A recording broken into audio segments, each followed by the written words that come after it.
கேரள மாநில நிலச்சரிவில் சிக்கி உயிரிழந்தோர் எண்ணிக்கை 106 அதிகரித்திருக்கிறது. கேரளா இதுவரை சந்திக்காத ஒரு பேரிழவை சந்தித்திருக்கிறது என்று கூறப்படக்கூடிய ஒரு சூழலில் பலி எண்ணிக்கை 106 உயர்ந்திருக்கிறது. தொடர்ந்து பெய்த மழையின் காரணமாக கேரள மாநிலத்தில் இருக்கக்கூடிய வயநாடு பகுதியில் ஏற்பட்ட நிலச்சரிவின் காரணமாக பல்வேறு மக்கள் இன்னல்களுக்கு உள்ளாகி இருக்கிறார்கள். பலி எண்ணிக்கை 106 என்ற எண்ணிக்கையை தொட்டிருக்கிறது. ஏற்கனவே 100க்கும் மேற்பட்டோர் காயங்களுடன் மீட்கப்பட்டு மருத்துவமனையில் சிகிச்சை பெற்று வரக்கூடிய ஒரு சூழலில் பல மக்களும் பாதுகாப்பாக மீட்கப்பட்டு முகாம்களில் தங்க வைக்கப்பட்டிருக்கிறார்கள். கிட்டத்தட்ட 45 முகாம்கள் இதற்காக ஏற்படுத்தப்பட்டிருப்பதாக கேரள முதல்வர் பினராயி விஜயன் அறிவித்திருந்தார்.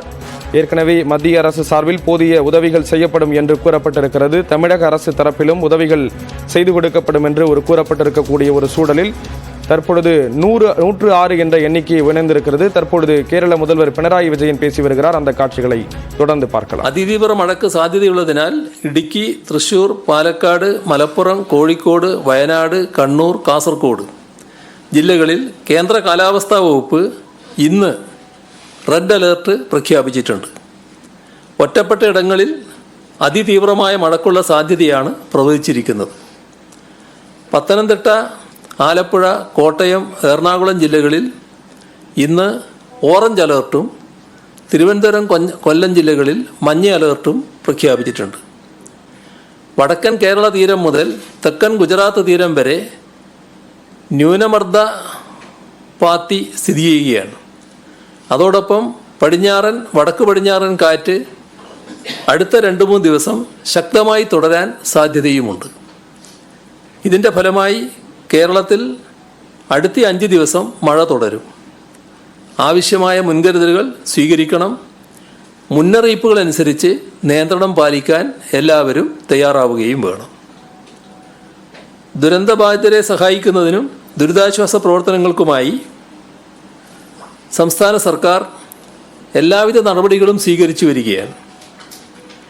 ഉറ്റവരെയും ഉടയവരെയും നഷ്ടപ്പെട്ടവർക്ക് മറ്റെന്ത് പകരം നൽകിയാലും അത് മതിയാകില്ല എന്ന് നമുക്കെല്ലാവർക്കും അറിയാം. എങ്കിലും ദുരിതത്തിൽ സർവ്വതും നഷ്ടപ്പെട്ടവരെ കൈപിടിച്ചുയർത്തേണ്ടതുണ്ട്. 2018 പ്രളയമുണ്ടായപ്പോൾ കേരളമൊട്ടാകെ ഒറ്റക്കെട്ടായി ദുരന്തബാധിതരെ സഹായിക്കാൻ തയ്യാറായി. ലോകത്തിൻ്റെ നാനാഭാഗങ്ങളിൽ നിന്നും സഹായഹസ്തം ആ ഘട്ടത്തിൽ നീണ്ടതും ഓർക്കുകയാണ്.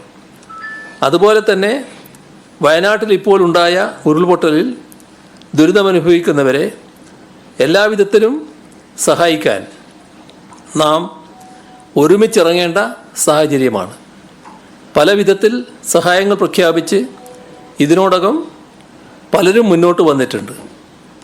അതൊന്നും മതിയാകില്ല എന്നതും ഈ ഘട്ടത്തിൽ ഓർമ്മിപ്പിക്കുകയാണ്. കൂടുതൽ സഹായങ്ങളുണ്ടെങ്കിൽ മാത്രമേ എല്ലാ തരത്തിലും നമുക്ക് ആ നാടിനെ പുനർനിർമ്മിച്ചെടുക്കാൻ കഴിയുകയുള്ളൂ. മുഖ്യമന്ത്രിയുടെ ദുരിതാശ്വാസ നിധിയിലേക്ക് സംഭാവനകൾ നൽകി അവരെ സഹായിക്കാൻ പങ്കാളികളാകണമെന്ന് എല്ലാവരോടും ഈ ഘട്ടത്തിൽ അഭ്യർത്ഥിക്കുകയാണ്. CMDR